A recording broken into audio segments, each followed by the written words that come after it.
स्वागत है आप सभी का हमारे चैनल एजुकेशनल रिसर्च में। और आज हम क्लास 10 भूगोल संसाधन एवं विकास लेसन 1 के महत्वपूर्ण प्रश्न जो हमारे अभ्यास में दिए गए हैं उसका हम हल करेंगे।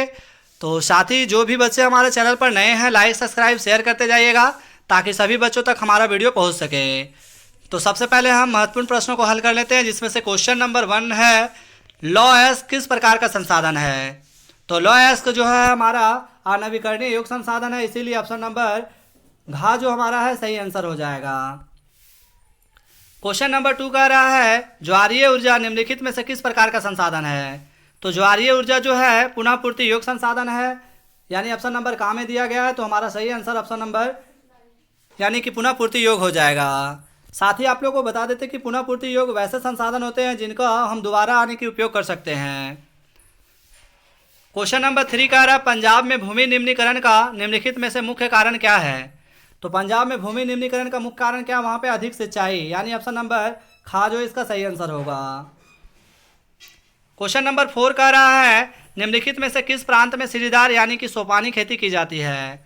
तो सोपानी खेती की जाती है कहाँ पे, उत्तरांचल में, यानी कि ऑप्शन नंबर घ जो इसका है वो सही आंसर होगा। क्वेश्चन नंबर 5 कह रहा है इनमें से किस राज्य में काली मृदा पाई जाती है। तो काली मृदा पाई जाती है गुजरात में, यानी कि ऑप्शन नंबर घ इसका सही आंसर होगा। साथ ही इसके अलावा महाराष्ट्र, सौराष्ट्र आदि स्थानों पर भी काली मृदा पाई जाती है। आप लोग को बता देते हैं कि काली मृदा में किस फसल के लिए उपयुक्त है, तो वो कपास के लिए उपयुक्त यानी कि उपयुक्त है। इसका सही आंसर क्या हो जाएगा, कपास हो जाएगा। इसको भी आप लोग नोट कर लीजिएगा और चैनल पर नए हैं तो लाइक सब्सक्राइब शेयर करते जाइएगा। क्वेश्चन नंबर 2 में कह रहा है निम्नलिखित प्रश्नों के उत्तर लगभग 30 शब्दों में दीजिए, जिसमें से क्वेश्चन नंबर 1 कह रहा है 3 राज्यों के नाम बताएं जहां काली मृदा पाई जाती है। इस पर मुख्य रूप से कौन सी फसल उगाई जाती है। तो बच्चों काली मृदा जो है, काली मृदा का रंग काला होता है, इन्हें रेगर मृदा भी कहते हैं, और ये लावाजनक शैलों से बनती है। ये मृदाएं महाराष्ट्र, सौराष्ट्र, मालवा, मध्य प्रदेश और छत्तीसगढ़ के पठार पर पाई जाती है। साथ ही काली मृदा कपास की खेती के लिए उचित समझा जाता है, इसे काली कपास मृदा के नाम से भी जाना जाता है। वहीं क्वेश्चन नंबर 2 कह रहा है पूर्वी तट के नदी डेल्टाओं पर किस प्रकार की मृदा पाई जाती है। इस प्रकार की मृदा की 3 मुख्य विशेषताएं क्या है। तो पूर्वी तट के नदी डेल्टाओं पर जलोढ़ मृदा पाई जाती है। कौन सी मिट्टी पाई जाती है, जलोढ़ मृदा। और ये क्या है, सबसे यानी कि अधिक मात्रा में जो फसल यानी खेती की जाती है वो जलोढ़ मृदा में ही की जाती है। इस जलोढ़ मृदा की प्रमुख विशेषताएं निम्न है, यहाँ पे पॉइंट में दिया गया है। तो सबसे पहले हम पॉइंट 1 को देख लेते हैं। कह रहा है कि यह मृदा जो है हिमालय के 3 महत्वपूर्ण नदी तंत्रों जैसे कि सिंधु, गंगा और ब्रह्मपुत्र नदियों द्वारा लाए गए निक्षेपों से बनी है। वहीं जलोढ़ मृदा में रेत, सिल्ट और मृत्तिका के विभिन्न अनुपात पाए जाते हैं। जैसे जैसे हम नदी के मुहाने से घाटी में ऊपर की ओर जाते हैं मृदा के कणों का आकार बढ़ता चला जाता है।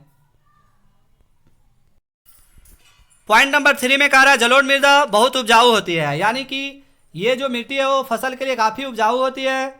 साथ ही अधिकतर जलोढ़ मृदाएं पोटास, फास्फोरस और चूनायुक्त होती है, जो इनको गन्ने, चावल, गेहूं और अन्य अनाजों और दलहन फसलों की खेती के लिए उपयुक्त बनाती है।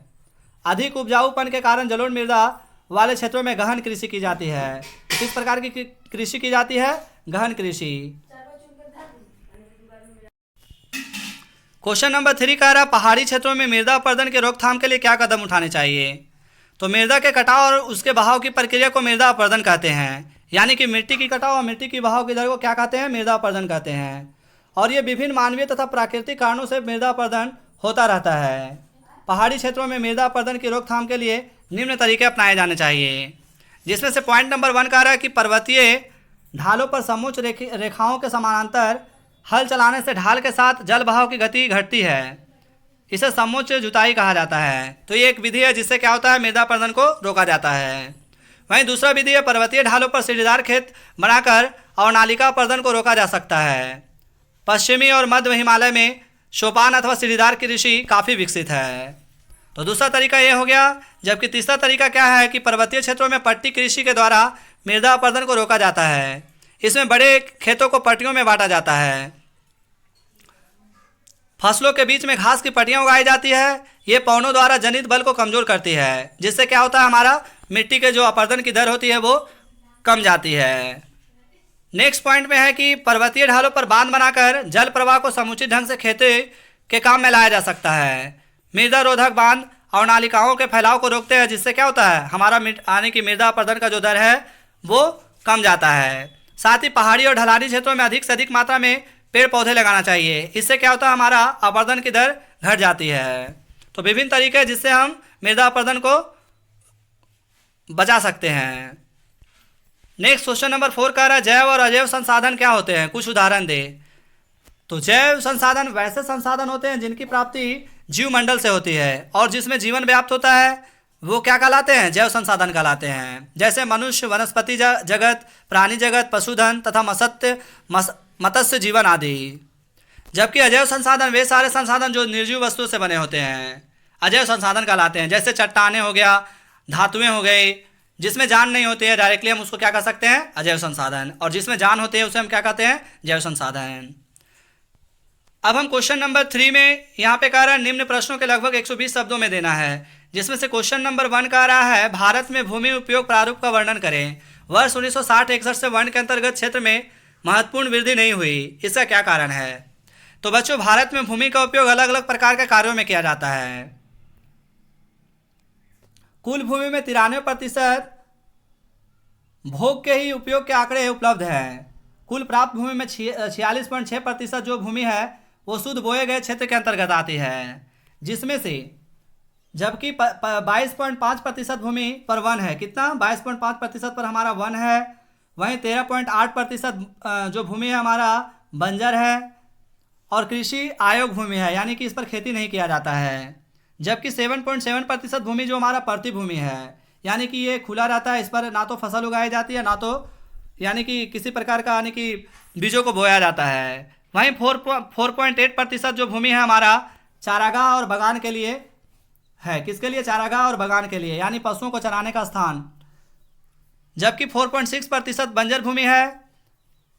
वर्ष 1960-61 से वन के अंतर्गत क्षेत्र में क्या हुआ, वृद्धि तो हुई, लेकिन क्या, किंतु वह वृद्धि बहुत मामूली है।